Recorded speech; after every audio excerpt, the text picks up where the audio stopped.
కూడా అదే విధంగా మారిందని చెప్పేసి మనం చేస్తా ఉన్నాను. జగన్మోహన్ రెడ్డి గారు రాష్ట్ర ప్రజలందరికీ సంతోష సమయంలో మేము పోరాడి సాధించుకున్నాం, మా రాష్ట్రానికి ఒక బ్రహ్మాండమైన రాజధాని రాబోతుంది అని సంతోషపడుతున్న సమయంలో ప్రతి ఒక్కరికి కూడా కంట్లో నలుసులాగా పడి ఇబ్బంది పెడుతున్నాడని చెప్పేసి నేను స్పష్టంగా చెప్పదలుచుకున్నానని చెప్పేసి మనం చేస్తాను. ఊరంతా ఒక దారి అయితే ఉల్లెత్తుది ఇంకో దారి అని చెప్పేసి ఏదో ఒక సామెత ఉంది, subject correction. YSR Congress party Jaganmohan Reddy గారిది కూడా అదే సామెతకి కరెక్ట్గా సరిపోయేటట్లుందని చెప్పేసి మనం చేస్తాను. దేశంలో ఉన్న రాజకీయ పక్షాలన్నీ అమరావతికి మద్దతు పలికితే వైఎస్ఆర్సీపీ మాత్రం పార్లమెంట్ నుంచి వాకౌట్ చేసేసింది. ఏదో ఈ రాష్ట్రానికి అన్యాయం జరిగిపోతున్నట్లు, అమరావతి వస్తే ప్రజలకి నష్టం జరుగుతున్నట్లు వాకౌట్ చేసింది. తర్వాత ఆయన చెప్తున్న మాటలు వింటుంటే 2019-2024 మధ్యలో ఏదైతే అభివృద్ధి వికేంద్రీకరణ రకరకాల మాటలు చెప్పారో అవన్నీ కూడా శుద్ధ అబద్ధాలని చెప్పేసి స్పష్టమైందని చెప్పేసి మనం చేస్తామని నేను వైఎస్ఆర్ కాంగ్రెస్ పార్టీ నాయకుల్ని, కార్యకర్తలు కూడా నేను ప్రశ్నిస్తా ఉన్నా. నేను మీ పార్టీకి ఒక సిద్ధాంతం కానీ, మీ పార్టీ తీసుకునే నిర్ణయాల మీద నిలబడే దమ్ము సత్తా కానీ, లేకపోతే ఈ రాష్ట్రం పట్ల ఒక విజన్ కానీ ఉందా అని చెప్పేసి నేను ప్రశ్నిస్తా ఉన్నా. నేను 2019 ముందు ఇదే జగన్మోహన్ రెడ్డి గారు, చంద్రబాబు నాయుడు గారు రాజధాని ఎక్కడ ఏర్పాటు చేస్తే అక్కడికి సూట్ కేసు పట్టుకుని వెళ్ళటమే అని చెప్పిన మాట వాస్తవా కాదా? అసెంబ్లీలో అమరావతిని రాజధానిగా ప్రకటించినప్పుడు సపోర్ట్ చేసిన మాట వాస్తవా కాదా అని చెప్పేసి అడుగుతా ఉన్నాను. తర్వాత అధికారంలోకి వచ్చిన తర్వాత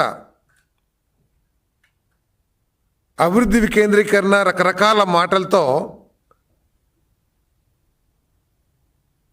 3 రాజధానులని చెప్పేసి ఒక వాదాన్ని తీసుకొచ్చి దాని మీదే బలంగా నిలబడ్డ విషయం వాస్తవం కదా.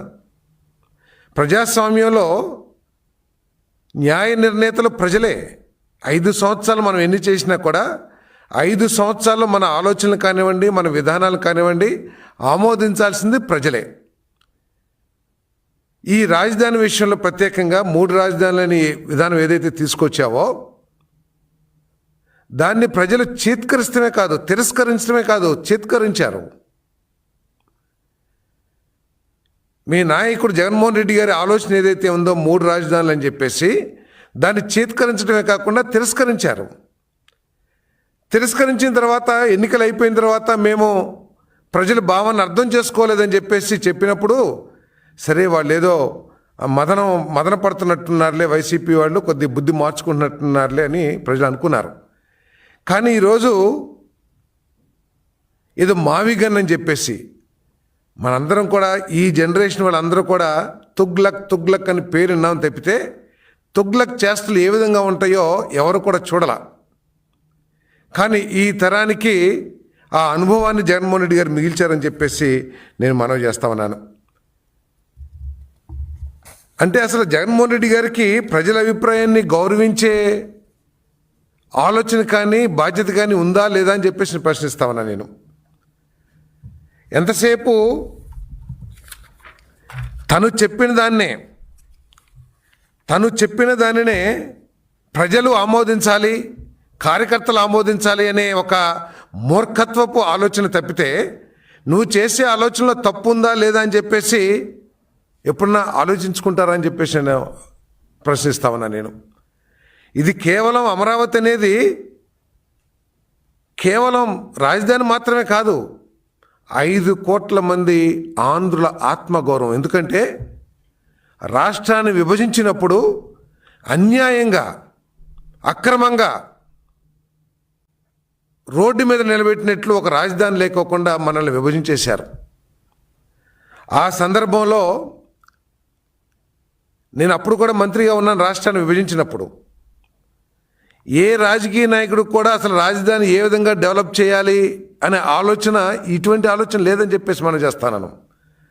ఆనాటి నాయకులందరూ కూడా ఎక్కడ 10,000 ఎకరాలు ఖాళీగా ఉంటుందా, లేదా ఎక్కడ ఫారెస్ట్ భూమిని తీసుకుని ఫారెస్ట్ నరికేసేసి మనం రాజధాని నిర్మిద్దామని ఆలోచించారు తప్పితే, ఎన్ని లక్షల కోట్లు కావాలి, ఎన్ని వేల కోట్లు కావాలని ఆలోచించారు తప్పితే, ఈ విధంగా రైతుల్ని ఒప్పించి రైతులకు కూడా లాభం జరిగేటట్టు, ప్రజలకు కూడా లాభం జరిగేటట్టు మనం భూమి తీసుకుని, అంటే ల్యాండ్ పూలింగ్ అనే విధానం గురించి కనీస అవగాహన లేదు ఆనాటి రాజకీయ నాయకులకి కనుక అని నేను స్పష్టంగా చెప్పగలను. నేను రైతులు ఎంతో నమ్మకంతో, ఈరోజు మనం చూడండి, చాలా చోట్ల రోడ్లు వేస్తుంటే రైతులందరూ కూడా అడ్డం పడతారు. అనేక రాష్ట్రాల్లో చూసాం, ఏదైనా పరిశ్రమలు పెడుతుంటే వాళ్ళు కేసులకు వెళ్తాం, ఆఖరికి కొట్టుకుంటాం, రకరకాల హింసాత్మకంగా చేస్తాం. కానీ మన అమరావతి రైతులు, దాదాపు 29,000 మంది రైతులు, వారందరికీ కూడా మనందరం, ప్రజలందరూ కూడా రుణపడి ఉండాలని చెప్పేసి నేను భావిస్తూ ఉన్నాను. వాళ్ళందరూ కూడా ఎంతో నమ్మకంతో త్యాగం చేశారు. 30,000 ఎకరాల భూమినిచ్చి కేవలం చంద్రబాబు నాయుడు గారి మీద నమ్మకంతో. ఆయన ఏ విధంగా అయితే సైబరాబాద్ అభివృద్ధి చేశారు,